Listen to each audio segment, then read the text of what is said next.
때는 조선 중엽 경상도 어느 산골 고을에 최참봉이라 불리는 노인이 살고 있었다. 최참봉은 젊어서 한양에서 벼슬길에 올랐던 사람으로 사서삼경에 두루 밟고 글씨 또한 일품이어서 고을 사람들이 모두 우러러보던 인물이었다. 그런데 나이 60이 넘어 낙향한 뒤로 눈이 점점 어두워지더니 65이 되던 해 겨울에는 마침내 두 눈이 완전히 멀어 아무것도 보지 못하게 되었다. 눈이 먼 뒤로 최참봉의 신세는 하루아침에 달라졌다. 젊은 시절 그를 따르던 사람들은 하나둘씩 발길을 끊었고 마을 사람들도 앞 못 보는 늙은이가 무슨 소용이냐며 등을 돌렸다. 심지어 인근 고을의 훈장 자리마저 박탈당하고 말았다.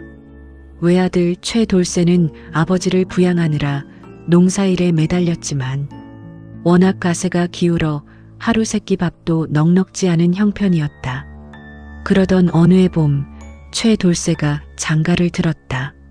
신부는 이웃 마을 유씨 집안의 딸로 이름은 순이라 하였다. 생김새는 수수하였으나 눈빛이 맑고 또렷하여 보는 이로 하여금 절로 신뢰감이 가게 하는 처녀였다. 마을 사람들은 혀를 찼다. 쯧쯧, 저 처자도 팔자가 기구하지. 앞 못 보는 시아비에 가난한 지아비라니. 어디서 무슨 복을 짓겠다고 저런 집에 시집을 가나? 그러나 순이는 그런 말에 조금도 흔들리지 않았다. 시집 온 첫날부터 시아버지 최참봉의 방을 가장 먼저 들여다보고 문안을 올렸다. 아버님, 소녀 오늘부터 이 댁의 며느리가 되었사옵니다. 부족한 것이 많사오나 정성껏 모시겠사오니 너그러이 봐주시옵소서. 최참봉은 어두운 방 안에 웅크리고 앉아 힘없이 고개를 끄덕였다. 그래. 잘 왔느니라. 허나 이 늙은 장님 하나 모시는 게 쉬운 일이 아니니 내가 고생이 많을 것이야. 고생이라 하시면 당치 않사옵니다. 아버님을 모시는 것이 며느리의 도리이온데 무슨 고생이 있겠사옵니까? 그날부터 순이는 매일 아침 시아버지의 방을 청소하고 밥상을 정성껏 차려 올리며 식사 후에는 차를 다려드렸다. 그뿐만 아니라 날이 맑은 날이면 시아버지의 손을 잡고 마당을 거닐며 이야기를 나누었다. 처음에는 말이 없던 최참봉도 차츰 며느리와 이야기하는 것을 즐기게 되었다. 그런데 마을 사람들은 이 광경을 곱게 보지 않았다. 특히 마을에서 가장 부유한 박진사 댁 식구들은 최참봉 부자를 무시하는 버릇이 있었다. 박진사는 스스로 글깨나 안다고 자부하는 인물이었다. 그는 최참봉이 젊어서 벼슬을 지낸 것이 못마땅했고 이제 눈까지 멀었으니 아무것도 아닌 사람이 되었다고 여겼다. 어느 날 박진사가 하인들을 이끌고 최참봉 댁 앞을 지나다가 큰 소리로 말하였다. 저 집 보게나. 앞 못 보는 늙은이가 아직도 참봉 행세를 한다지. 허허, 눈도 없는 것이 무슨 학문이고 무슨 채통이란 말인가. 그냥 마을 구석에서 조용히 늙어가면 될 것을. 이 말이 마당에서 시아버지와 이야기를 나누고 있던 순이의 귀에 들어왔다. 순이는 잠시 입술을 깨물었으나 곧 차분한 얼굴로 박진사에게 다가가 공손히 인사를 올렸다. 진사 어른, 안녕하시옵니까? 마침 잘 오셨사옵니다. 저희 아버님께서 가끔 진사 어른을 거론하시던데 오늘 이렇게 직접 뵈오니 영광이옵니다. 박진사는 어리둥절한 표정을 지으며 물었다. 나를 거론했다고? 그 장님 영감이 무슨 말을 하던가? 아버님께서 말씀하시길 박진사 어른이 마을에서 제일 유식하다 하시기에 제가 여쭤보고 싶은 것이 하나 있사옵니다. 어디 말해보게. 순이는 조용히 웃으며 물었다. 진사 어른, 눈으로 볼 수 있는 것과 눈이 없어도 볼 수 있는 것이 따로 있다 하더이다. 그 차이가 무엇인지 가르쳐 주시겠사옵니까? 박진사는 콧방귀를 뀌었다. 에이, 그것이 무슨 어려운 질문이라고. 눈이 없으면 아무것도 못 보는 것이지. 그러니 저 늙은이도 아무짝에도 쓸모없는 것 아닌가. 순이는 고개를 살짝 기울이며 대답하였다. 그러하옵니까? 그러면 한 가지 여쭤보겠사옵니다. 진사 어른은 두 눈이 멀쩡하게 뜨여 계시온데 지금 이 마당 어기 감나무 아래 있는 돌이 몇 개인지 아시옵니까? 박진사가 슬쩍 감나무 쪽을 바라보았다. 돌이 여러 개 흩어져 있었으나 정확한 수는 금방 헤아리기가 어려웠다. 글쎄, 한 대여섯 개쯤 되지 않나? 11개이옵니다. 그런데 저희 아버님께서는 아침마다 마당을 거니시면서 그 돌의 개수를 손으로 더듬어 늘 정확히 맞히시옵니다. 눈이 없어도 마음에 눈이 있으면 보인다 하시던 아버님 말씀이 맞는 것 같아옵니다. 박진사의 얼굴이 붉어졌다. 그는 헛기침을 하며 자리를 피하려 하였다. 그런데 이번에는 최참봉이 지팡이를 짚고 천천히 걸어오며 입을 열었다. 박진사, 거기 계시오? 박진사는 멈칫하며 대답하였다. 아, 예. 최참봉, 안녕하시오. 목소리를 들으니 박진사군요. 반갑소. 오늘 입고 오신 도포가 무명인지 명주인지는 모르겠으나 걸음소리가 사뭇 힘차니 건강하신 모양이요. 그런데 박진사, 내가 한 가지 여쭤봐도 되겠소? 무슨 말씀이시오? 최참봉은 조용히 미소를 지으며 말하였다. 박진사, 그대가 요즘 아들 혼사 때문에 걱정이 많다고 들었소.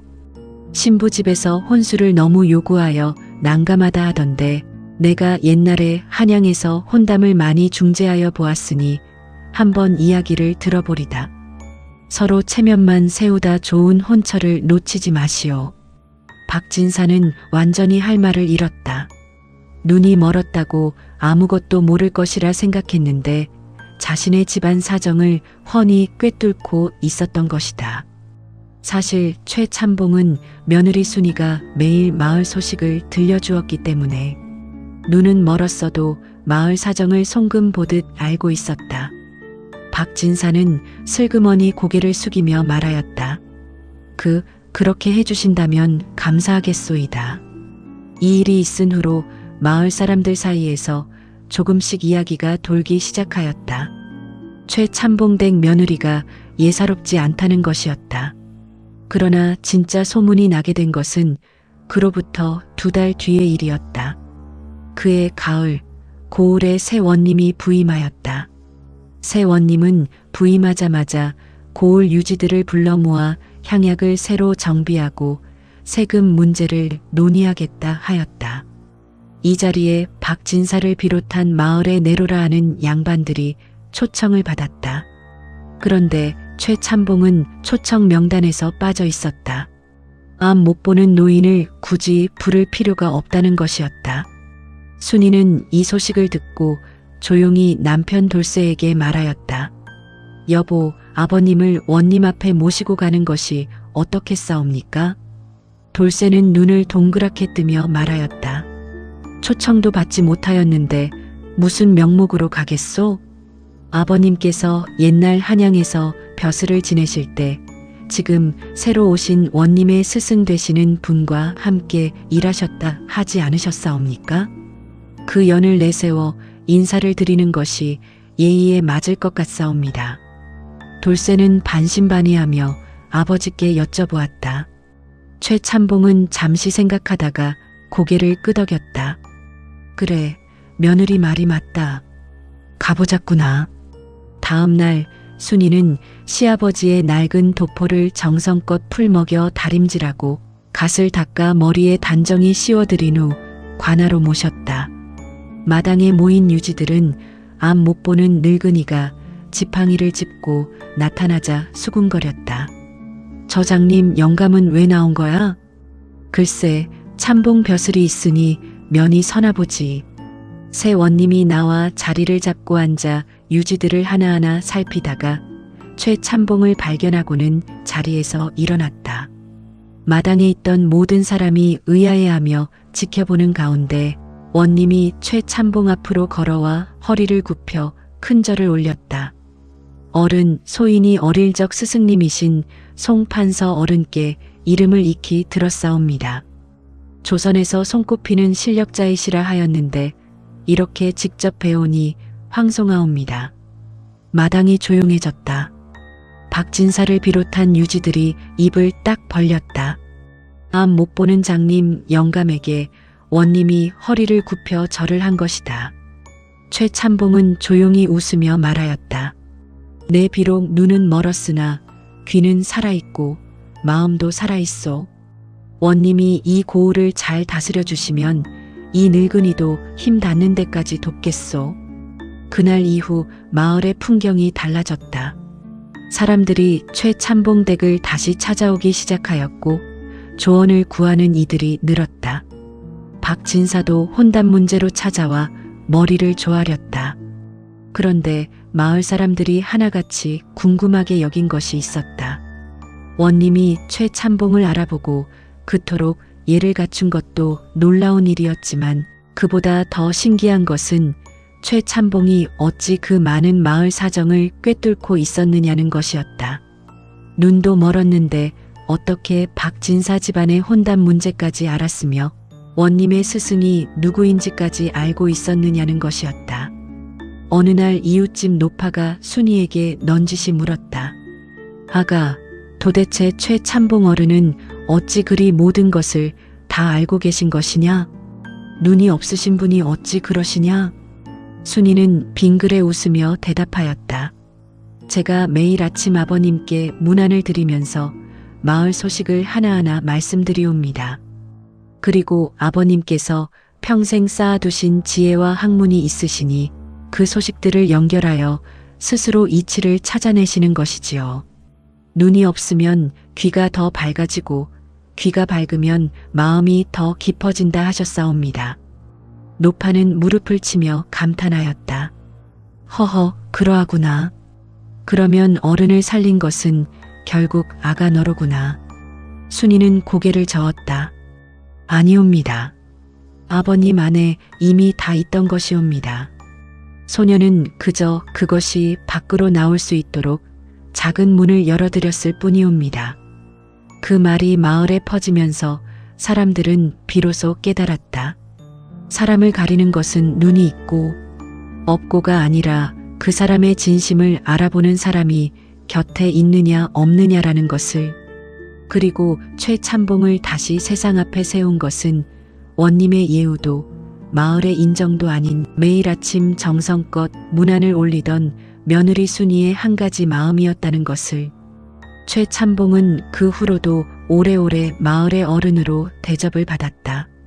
눈이 없어도 이치를 밝히고 지팡이 하나로 마당을 거닐면서도 세상의 흐름을 읽어냈다.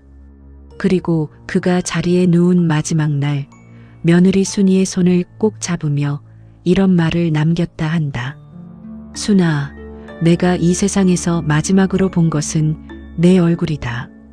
눈이 멀기 전 마지막으로 눈에 담은 것이 내 얼굴이었으면 좋으련만 그것은 아니지. 허나 내 마음의 눈으로 가장 선명하게 본 것은 분명 내 마음이었느니라. 사람들은 이 이야기를 오래도록 전하였다. 앞 못 보는 시아버지를 모신 며느리 이야기가 아니라 눈이 없어도 가장 많이 보았던 노인의 이야기로, 그리고 그 노인을 가장 많이 볼 수 있게 해준 며느리의 이야기로. 오늘도 끝까지 들어주신 여러분 진심으로 감사드립니다.